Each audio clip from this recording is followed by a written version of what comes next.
আমাদের সবার বাসায় ওয়াইফাই আছে। ये तो लेटेस्ट न्यूज़ है। এখন আমরা যখনই ওয়াইফাইটা ইউজ করতে না পারি বা বলতে পারেন যে লাইনে যদি প্রবলেম থাকে, তখন দেখা যায় যে আমরা আর কি বিভিন্ন ধরনের কমপ্লেন করি। প্লাস আমাদের মনে তখন সন্দেহটা হয় যে আসলে যে লাইনটা আমরা নিছি ওই এমবিপিএস বা যে স্পিডটা দেওয়ার কথা ওইটা আমরা পাইতেছি কিনা। देखा आपने लापरवाही का नतीजा है। তাছাড়া এটা তখনও দেখা যায় যখন আমরা কোনো একটা কিছু ডাউনলোড করতেছি বা আপলোড করতেছি, তখন দেখা যাইতেছে যে অনেক সময় এটা কনজিউম করতেছে। ডিভাইসের উপরেও কিছু কিছু ডিপেন্ডেন্সি আছে, প্লাস লাইনের উপর তো অবশ্যই আছে, কারণ আপনারা যেটার জন্য পে করতেছেন ওইটা যদি আপনাদের স্পিডটা দেওয়া না হয়, তখন তো অবশ্যই আপনাদের মানে লাগবেই, এটা স্বাভাবিক। ठीक है। তো আমি এখন বর্তমানে একটা না অনেক কিছুই প্রায় 12.5 থেকে 13 জিবির মতো জিনিস আপলোড করতেছি। তো এটা আর কি গুগল ড্রাইভে আমি স্টোর করতেছি আমার পার্সোনাল ইউজের জন্য। তো এখন আমি দেখতেছি যে মাঝে মাঝে আর কি সমস্যা দেখা দিতেছে, মাঝে মাঝে দেখা যায় যে 1 মিনিটের জায়গায় 2 মিনিট 3 মিনিট আরো মানে বেশি নিতেছে। তো তখন আমার মাথায় এই প্রশ্নটা আসলো যে আমার ওয়াইফাই কি আদৌ আমারে ঠিক স্পিডটা দিতেছে কিনা। তো এরকম আপনাদেরও মাথায় আসে আমি জানি। তো তাছাড়া আবার দেখা যায় যে ওয়াইফাই তো এখন তো দুপুর সময়, তো এখন মোটামুটি স্পিড ভরপুরই আছে। কিন্তু রাত্রেবেলা যখন দেখা যাবে যে অনেক মানুষ আর কি ফ্রি থাকবো, তখন তারা ইউজ করব, তো নেটটা আর কি স্পিডটা কমে যাবে, এটা স্বাভাবিক জিনিস, তো এটা আমরা জানি। তো এখন কথা হইতেছে যে আজকের ভিডিওটা কি জন্য বা কি বলতে চাইতেছি। তো আমি বলতে চাইতেছি যে ইন্টারনেট প্রোভাইডার আমাদের যেই স্পিডটা বলে যে আমরা এত এমবিপিএস দিব, আর আমরা যখন এখানে সেটা চেক করি যে আমরা পাইতেছি কিনা, তো ওইখানে ঝামেলাটা সৃষ্টি হয় আর কি। তারা বলে যে আমরা এত এমবিপিএস লাইন এত টাকা দিতেছি, ঠিক আছে। তো ওইখানে এমবিপিএস কি, বড় হাতের এম, ছোট হাতের বি, ছোট হাতের পি, ছোট হাতের এস, মানে মেগা বিটস পার সেকেন্ড। हम मालूम है तेरे बाप को मत सिखा चल। তো আমরা যখন বিভিন্ন সফটওয়্যারে চেক করতে যাই বা যা আপনারা বলতে পারেন যে ব্রাউজারে চেক করতে যান, তখন ওইখানে ডিফল্টে এমবিপিএস ঠিকই থাকে, কিন্তু যেই বিটা আছে এম এর পর ওইটা থাকে বড় হাতের। তো এখানে পার্থক্যটা চলে আসে যে মেগা বাইটস, তারা বলে মেগা বিটস। তো দুইটার মধ্যে পার্থক্য আপনার অনেকেই জানেন, আমি জানি। तो क्या नाचो मैं? তারপর আমি আপনাদের বলতেছি যে 8টা বিট মিললে হয় একটা বাইট। আপনাদের যদি 10 এমবিপিএস এর লাইন হয়, মানে 10 এম, মানে বড় হাতের এম, ছোট হাতের বি, ছোট হাতের পি, ছোট হাতের এস, মানে 10 এমবিপিএস এর লাইন হয়, ওইটার আপনি আধা ভাগ দিবেন। এই পার্টটা মিসিং হয়ে গেছিল, ভাগ করার পর আপনি দেখতে পারবেন যে প্রায় 1.25 এ এটা চলে আসবে রেজাল্টটা। তো যেই 1.25 আপনার রেজাল্টটা পাবেন, এটা হইতেছে মেগা বাইটসে চলে গেল মেগা বিটসের থেকে। তার মানে আমার লাইনটা ধরেন 10 এমবিপিএস এর, মানে 10 মেগা বিটসের লাইন ছিল। এখন ওইটারে আমি চাইতেছি মেগা বাইটসে কনভার্ট করতে। তো আমি সিম্পলি কি করবো, 10/8, মানে 8, যাই হোক বাংলা ইংলিশ মিলা লইতেছি। তো তখন আপনার রেজাল্টটা দেখতে পারবেন 1.25 এমবিপিএস, যেখানে এমবিটা বোঝাইতেছে মেগাবাইটস। তো এরকম আপনারা চাইলে হিসাব করে নিতে পারেন। তাছাড়া অনেক ওয়েবসাইট দেখতে পারবেন আপনারা যে ডিফল্টের মধ্যে মেগাবাইটসই থাকে। তো তখন এটা ভেজাল লাগে যে আমার প্রোভাইডার বললো যে 10 এমবিপিএস দিল, কিন্তু এখানে দেখাইতেছে 1.25 বা 1.5, বা সাপোজ যদি বেশি স্পিড ভালো থাকে তখন দেখা যায় যে 2 এমবিপিএসও চলে যেতে পারে, মানে মেগা বাইটসের কথা বলতেছে কিন্তু। তো এরকম কনফিউশন তৈরি হইতেই পারে। তো এটার জন্যই যদি আমরা মেগা বিটসে হিসাব করি, তো আমাদের প্রোভাইডার এটার মধ্যে দিতেছে। আর যদি কোনো ওয়েবসাইট বা আমরা যেখানে স্পিড টেস্ট করতেছি ওইটার মধ্যে যদি মেগা বাইটসে হিসাবটা থাকে, তো তখন আমাদের মেগা বিটস থেকে মেগা বাইটসে কনভার্ট করতে হইব। কিভাবে, আধা সিম্পলি ডিভাইড করে।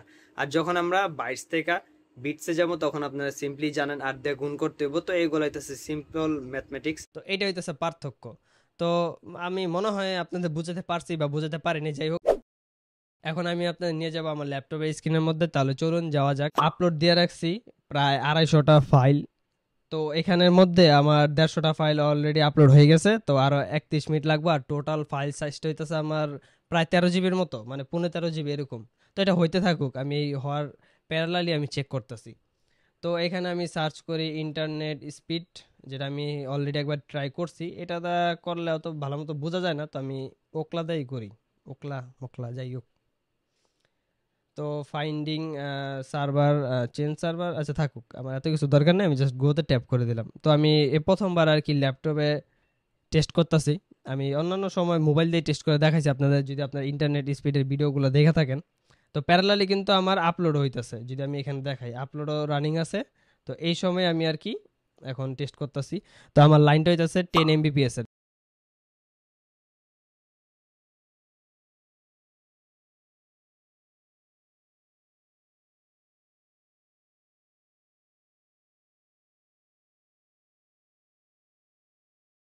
তো এখানে আপনারা দেখতে পাইতেছেন ডাউনলোডিং স্পিড ভালোই আছে, প্রায় 30 মেগা বিটস পার সেকেন্ড।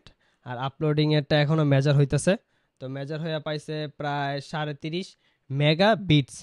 তো এখন আপনাদের আমি হিসাব দেখাই। তো আমি এখন এখানে যাই প্লাস আইকন দিয়ে ক্যালকুলেটর, যেটা আমি ক্যালকুলেশন করছিলাম। তো এখানে আমি ডাউনলোডিং এরটাই আমি ক্যালকুলেট করি। 29.22 29.22 ডিভাইডেড বাই 8। তো আপনারা দেখতে পাইতেছেন 3.65, এইটা হচ্ছে আমার মেগা বাইটস হিসাব চলে গেল। এখন আমি ডাউনলোডিং এরটা দেখি 30.55, সুবিধার লেগে আমি এটা কাটি। তো লিখলাম 30.55 ডিভাইডেড বাই 8। তো এখানেও আছে প্রায় 4.5 মতো মেগা বাইটস। তো 1.25 এর থেকে এগুলো অবশ্যই বেশি, মানে এখন যেহেতু দুপুর সময় বললামই, তো সবাই বেশি ইউজ করতেছে না, তো এখন স্পিডটা বেশি থাকবেই। পরবর্তীতে রাত্রেবেলা দেখা যাবে যে এটা কমে গেছে। এখন এখানে আপনারা তো দেখতেই পেলেন যে ঠিকঠাকই আছে। এখন আপনারা বলতে পারেন যে এই পিং যে দেখতেছেন এই জিনিসটা কি আসলে। তো প্রথমে আপনাদের দেখাই যে পিং জিনিসটা কি। তো আমি সিম্পলি গুগলে সার্চ করছিলাম একবার, আমি এটা দেখাই। তো প্রথমে আপনারা এতটুক পড়েন যে কি বলছে এখানে, আপনাদের পড়া শেষ।